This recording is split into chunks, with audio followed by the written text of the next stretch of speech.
시청자, 당시 법무장관이 한동훈이었잖아요. 특검이 갑자기 왜 원희룡 조사하나 했더니 그 답이 여기 있는 거 아닐까요? 윤석열 정부 시절 서울 양평 고속도로 백지화 의혹을 수사 중인 김건희 2차 종합특검이 원희룡 전 국토교통부 장관을 직권남용 피의자로 입건해 소환을 통보했습니다. 출국 금지는 이미 걸렸고요. 그런데 진짜 뉴스는 여기가 아닙니다. 사람들은 이번 소환이 새로운 수사 국면이라고 봐요. 아니에요. 이건 지난 6개월간 1차 특검이 왜 실패했는지에 대한 특검 자기 자신의 진단이거든요. 권창영 특검이 2차 특검팀에 검사를 하나도 안 넣었어요. 파견 검사가 제로입니다. 이게 우연입니까? 그동안 왜 그렇게 헤맸는지, 왜 원희룡 근처에도 못 갔는지 그 답이 이 인선 결정 하나에 다 담겨 있어요. 그리고 조금만 뒤로 물러서서 보면요.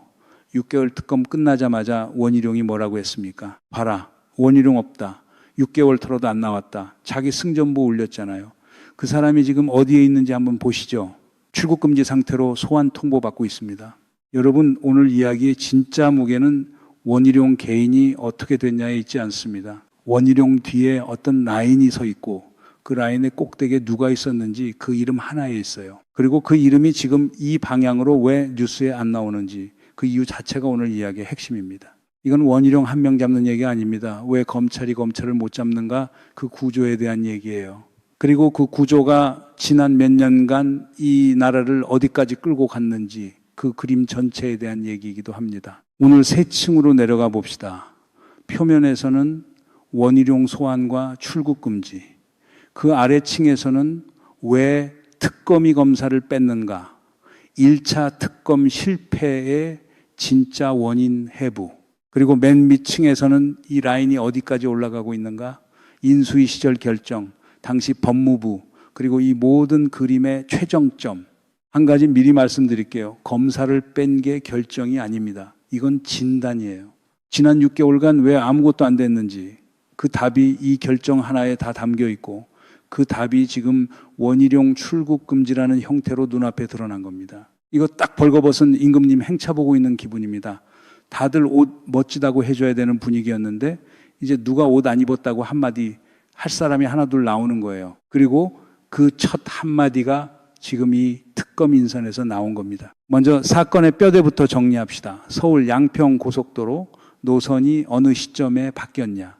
윤석열 정부가 출범하기도 전 인수위 시절에 이미 꺾여 있었어요. 이게 중요합니다. 그리고 그 인수위 명단이 어떻게 됐냐면 추경호 간사, 최상목 위원장, 그리고 원희룡 분과장 몇 명 안 됩니다. 원희룡이 노선을 직접 꺾었는지 아닌지는 특검이 밝힐 문제인데 확실한 건 이거예요. 원희룡은 그 자리에 있었고 그리고 곧이어 국토부 장관이 되어서 그걸 이틀 만에 백지화합니다. 그 노선이 어디로 꺾여 있었는지 보면 김건희 여사 일가가 소유한 땅 근처를 지나가게 돼 있었죠.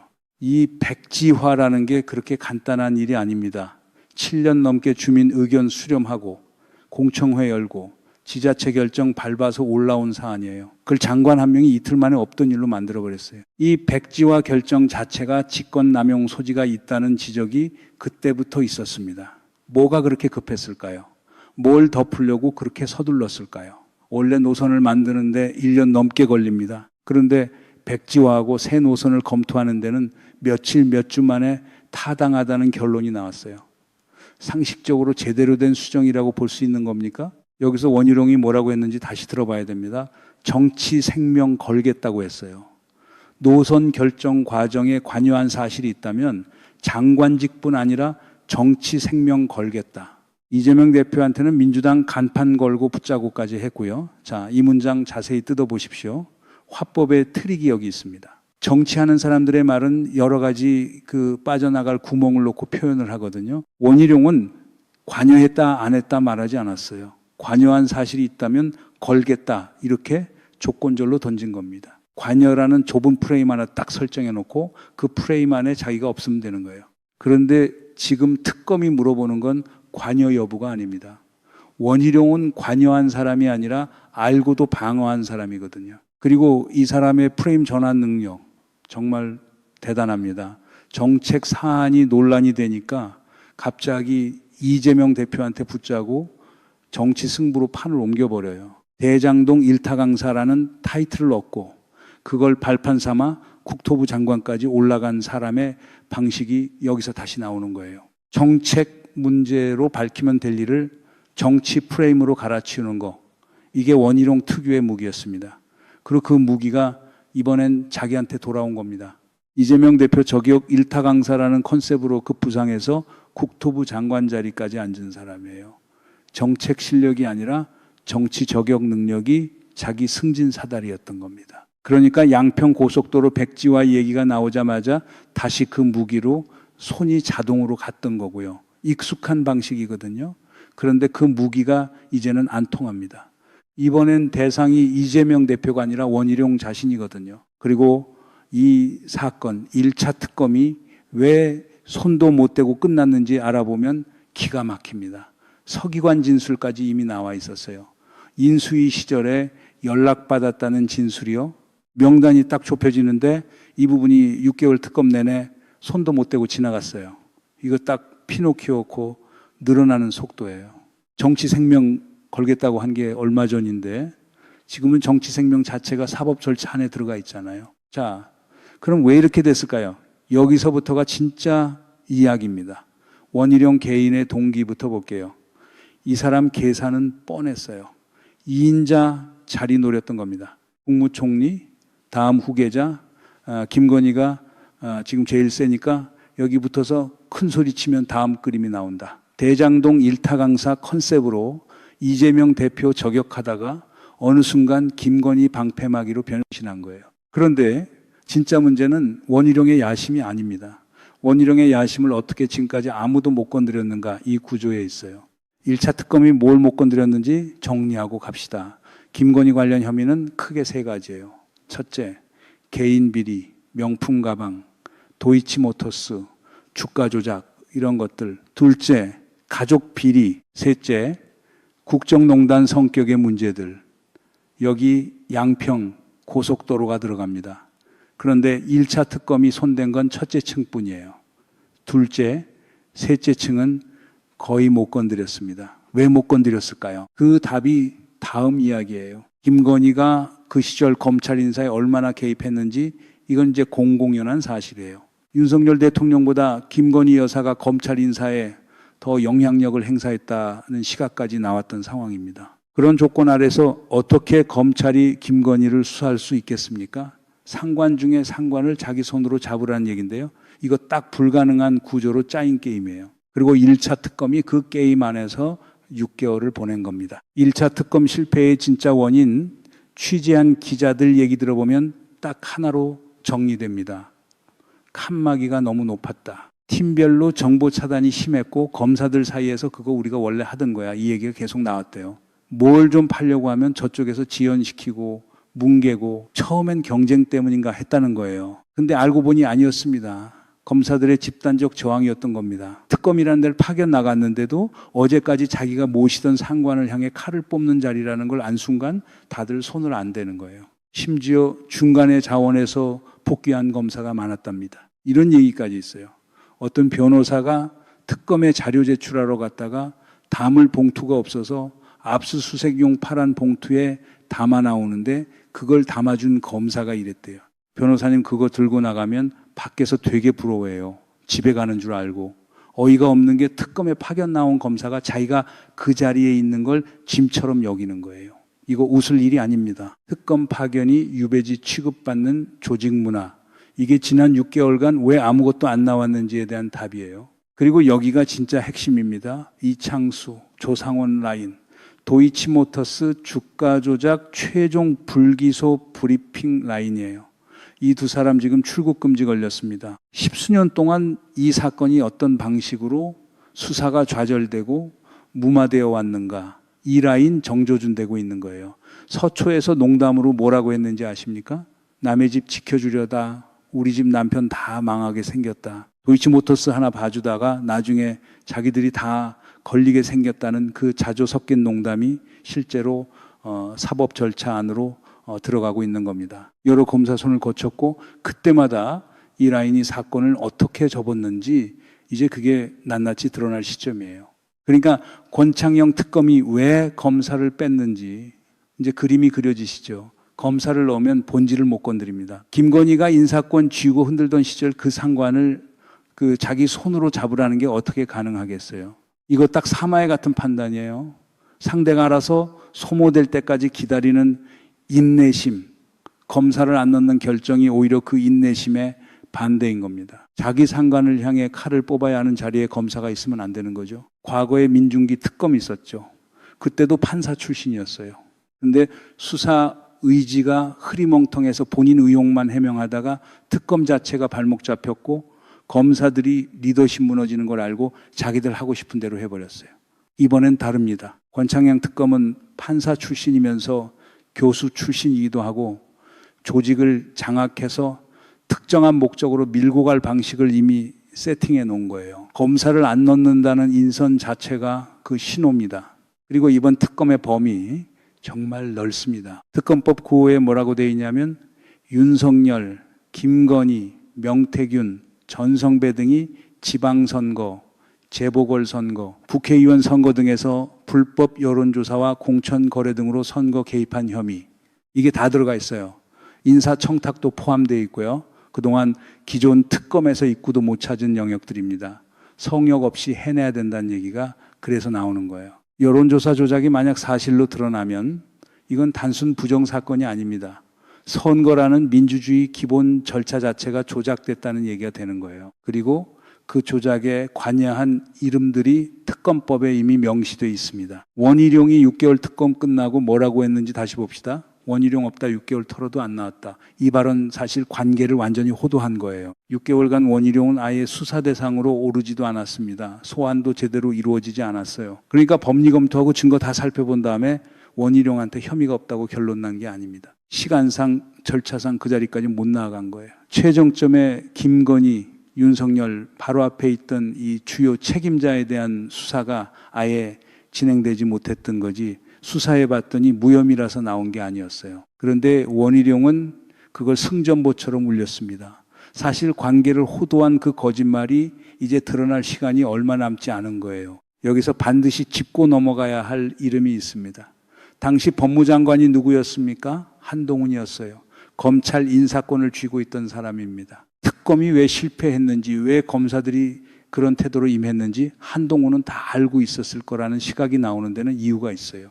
물론 이건 아직 의혹입니다. 하지만 검찰 인사권자가 이 카르텔의 움직임을 하나도 몰랐다고 하기엔 지금 드러난 그림이 너무 정확하게 맞아떨어지거든요. 이 기준을 윤석열 정부 시절에 적용했더라면 그때는 어떤 결론이 나왔을까요? 같은 기준이 그때는 왜 적용되지 않았는지부터 짚어야 됩니다.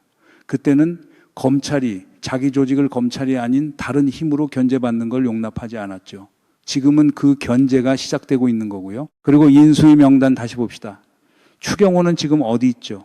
최상목은 어디 있죠?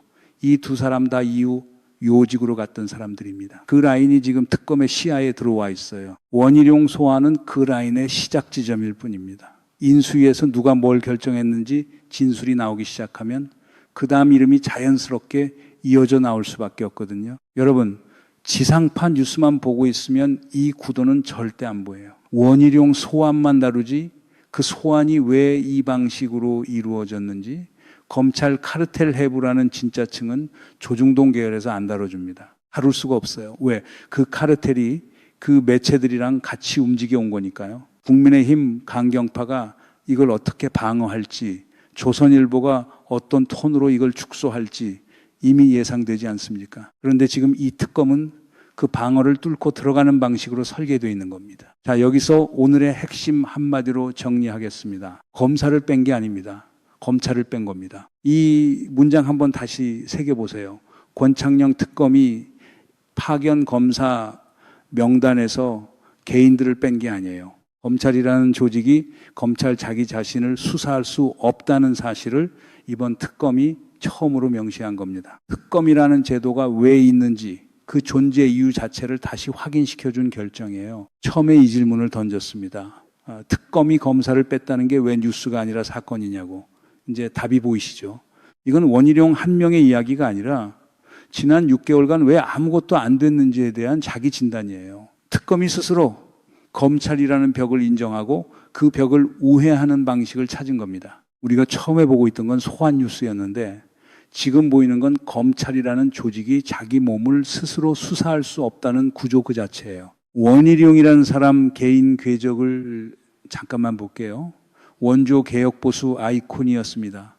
학력고사 전국 1등, 서울대 법대 수석 입학, 사법시험 수석 합격, 늘 차기 대권주자로 오르내리던 사람이에요. 남경필, 원희룡, 정병국, 남원정 소장파 시절엔 할 말하는 소신 있는 젊은 정치인 소리도 들었던 사람입니다. 제주도지사 2번 하고 대권 경선까지 갔던 사람이에요. 그런데 이 사람 살아온 길이 딱 청개구리 모드입니다. 노동운동 하던 사람이 노동조합 죽이자고 앞장서고 5.18 때문에 학생운동 했다던 사람이 새해 세배로 전두환을 찾아가고 개혁보수 아이콘이 김건희 방패막이로 인생 끝나요? 부모 말 반대로만 하다가 결국 무덤 위치까지 잘못 잡은 그 청개구리 얘기 있잖아요. 자기가 걸어온 길 전부를 정확히 뒤집는 방식으로 살아온 사람이 원희룡입니다. 5.18 때문에 학생운동을 시작했던 사람이 2007년 새해에 전두환을 찾아가 세배를 했어요.